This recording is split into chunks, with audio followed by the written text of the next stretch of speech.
Today we are out here taking a look at one of the smallest cars sold in America. It is the all-new 2016 Smart Fortwo.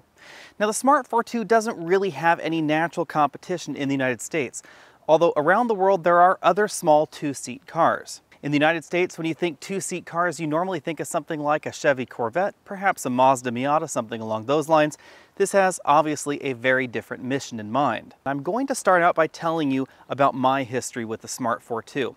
Way back when it was announced in the United States, gas prices were sky high, and I thought to myself, that sounds like a great car for me. I do have a decent commute. I should buy one. So I put down a deposit on it. I waited. Finally, the first models came into the United States. I went to go test drive one, and all of a sudden I didn't want one anymore. And the reason for that is I had driven smart cars in Europe with manual transmissions and small diesels, and they seemed an awful lot of fun. But in the United States, what we ended up getting wasn't like the European model. The American smart car had a fairly dim-witted robotized manual transmission. It took an awful lot of time to shift from one gear to the next, and the pricing wasn't really my cup of tea. It did seem like you paid an awful lot for what you got. This, however, is an all-new smart car. Up front, we have a bolder and much more distinctive front end. There's a lot more styling going on in this Smart than there was in the previous generation. Now, you'll notice that although it looks kind of bubbly around here, the front end is actually very, very flat. So right across here from this portion of the front bumper all the way across to that front is quite flat. It's not rounded like you see in most cars out there. The reason is, of course, that this means that the external dimensions are a lot more compact because we're not wasting any space up front. Now, I am told that from the side, the smart car looks sort of like a pregnant roller skate, and that's probably an apt description because this is very compact. We get this very flat rear end, very flat front end. It's all about economy of its overall size. So how big is the Smart? It's 106 inches long. Now, for reference, just the wheelbase on the Jaguar that I own is longer than this.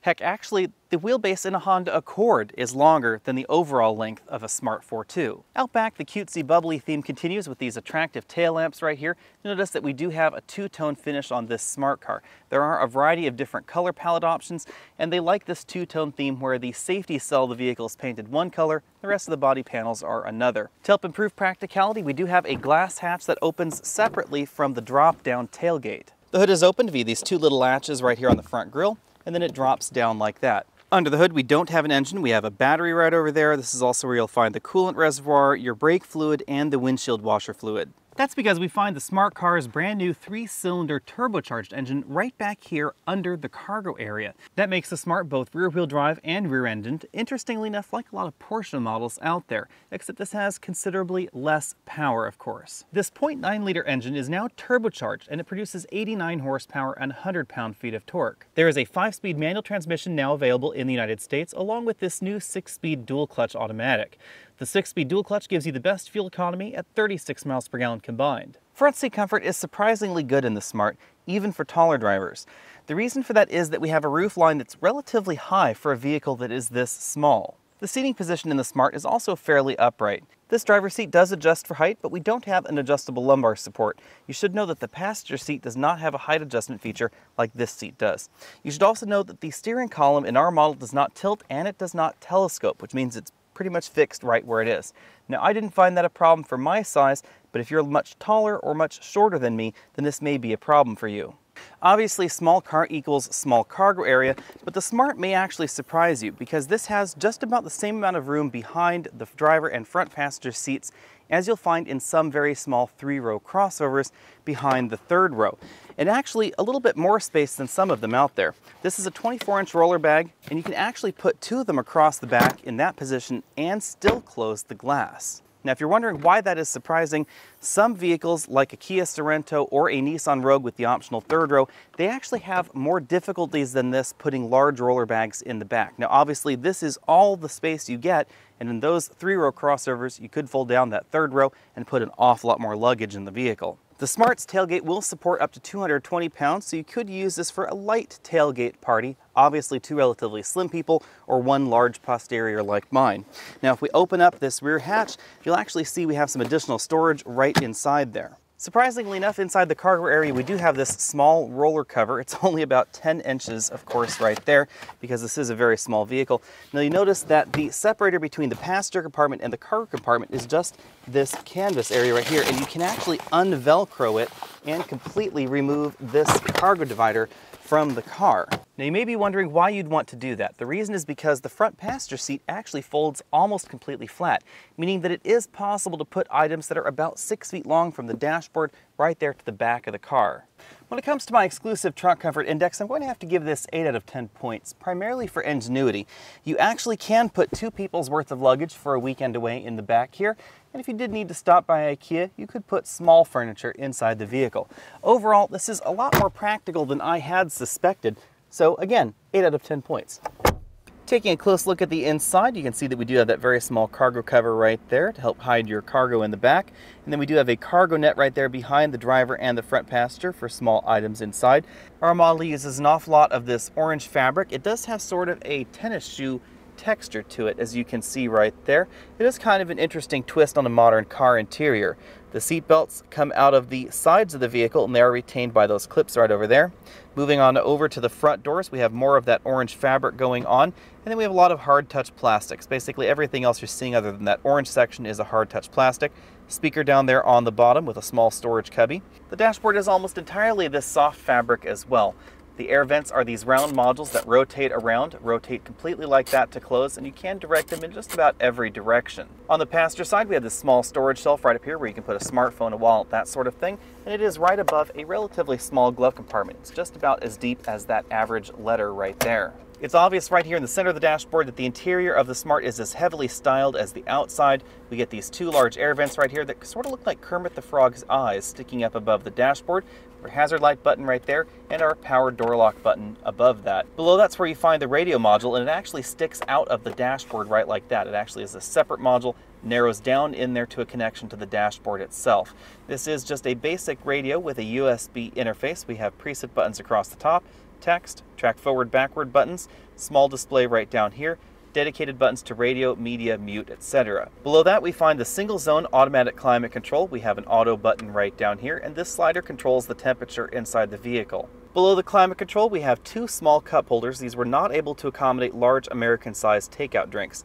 Below that we have our economy and sport mode for our transmission and the transmission gear selector right here. It's a Cobra head style shifter, all the way up for park, all the way down for drive, to the left for manual, up for up, and down for down. This is a small coin holder on this side. Between the seats we find a traditional handbrake. We have a 12-volt power outlet right here, and then we have one more small cup holder right there behind that. On the driver's side we have a pretty basic instrument cluster with a multifunction display inside of that speedometer right there. It's controllable via this button on the left side of the steering wheel, up, down, and OK. The trip computer is fairly basic. It cycles through our mileage right there, basic trip computer information, fuel economy, that sort of thing, instant fuel economy along with a time chart, coolant temperature, certain messages and service, display information, as well as vehicle settings. The tachometer and clock are in a separate module to the left of the driver, and this display rotates side to side for reasons that I don't quite understand. The Smart uses an almost 3-spoke steering wheel with a sort of split spoke at the bottom, actual sport grips right up here, and large thumb grips on either side. The voice command button on our model doesn't do anything because we don't have that particular option. Volume up and down. And then the cruise control buttons are sort of in these 2 pods on either side. On, off on this side, cancel, resume, set, up and down. And then this button is the module I showed you earlier. It controls that multifunction display in the speedometer. If you're expecting lightning-like acceleration out of the Smart Fortwo, you're not going to get it. If, however, you're expecting Prius-like acceleration, then you will be pleasantly surprised.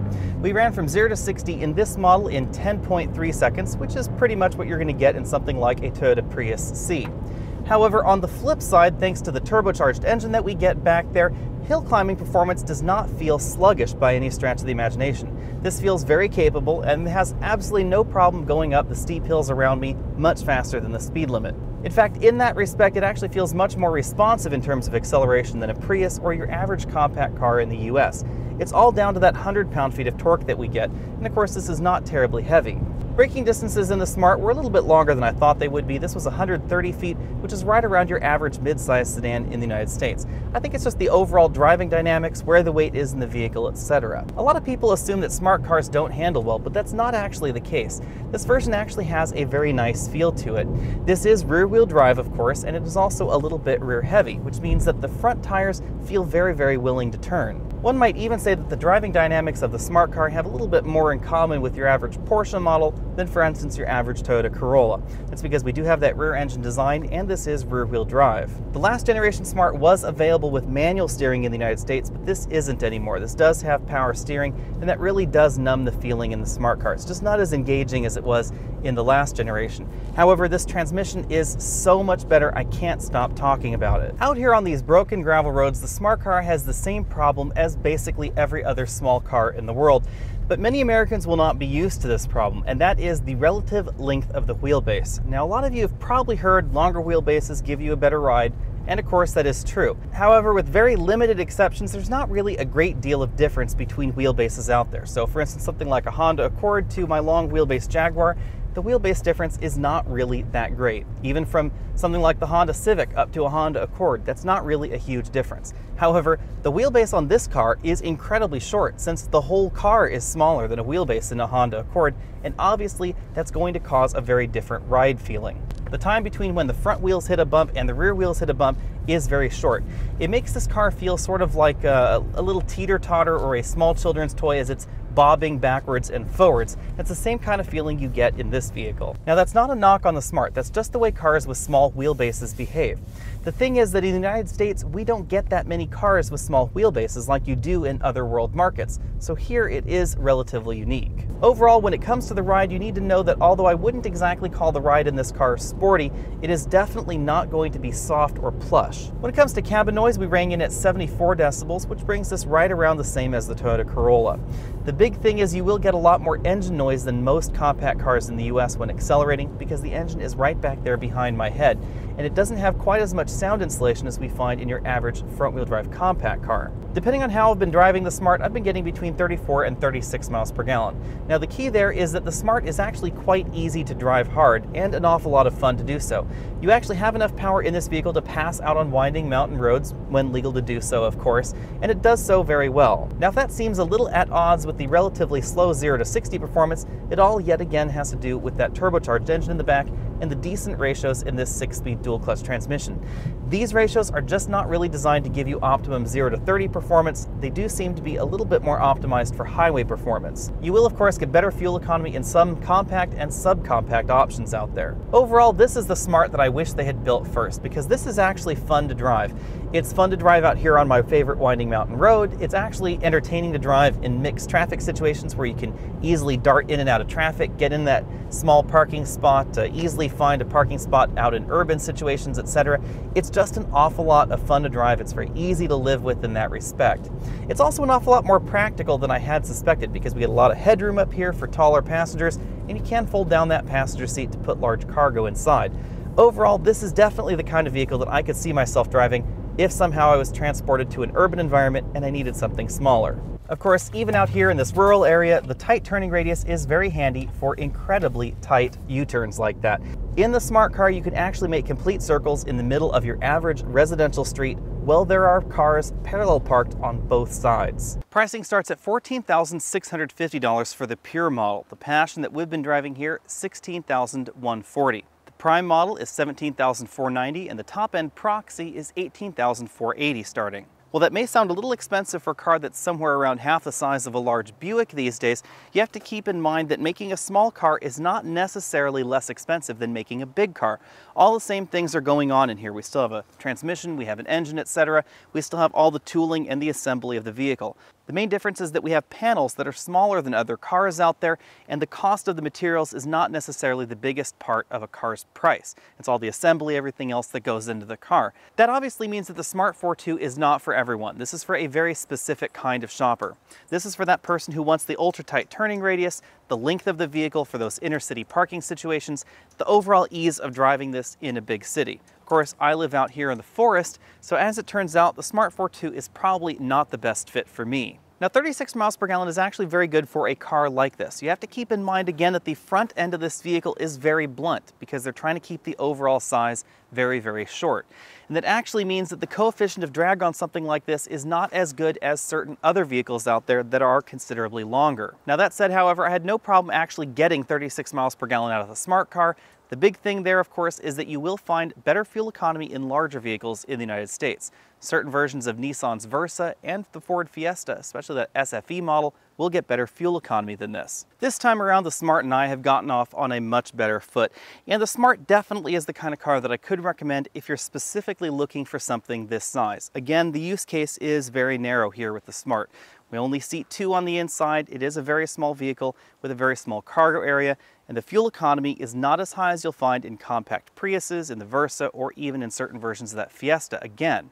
However, the last generation of the Smart had too many downsides for me. Its transmission was just way too rough, and I didn't really think that the interior was worth the price that you were paying for it. However, this version now has that quirky, trendy, European-styled interior. It also drives better than the outgoing model. The new turbocharged engine has an awful lot more power out on the road, and it's at a usable RPM band, so it really feels a lot peppier than the last generation. Even though this is no faster than a Toyota Prius C, it actually feels much peppier than that small Prius. And of course, this dual-clutch transmission is finally worth driving, because it's just about as good as your average dual-clutch transmission out on the market, something that you'd find in a Kia Optima, Hyundai Sonata, your average Volkswagen product, etc. This is right there in the middle of the pack in terms of overall performance and overall feel. That's very different than the last generation of Smart, because the last generation Smart in the United States, its transmission was truly terrible. I really disliked the way that thing shifted. So if you're looking for something small, compact, cheeky, and definitely out of the ordinary, put the Smart Fortwo on your shopping list. I'll see you next week.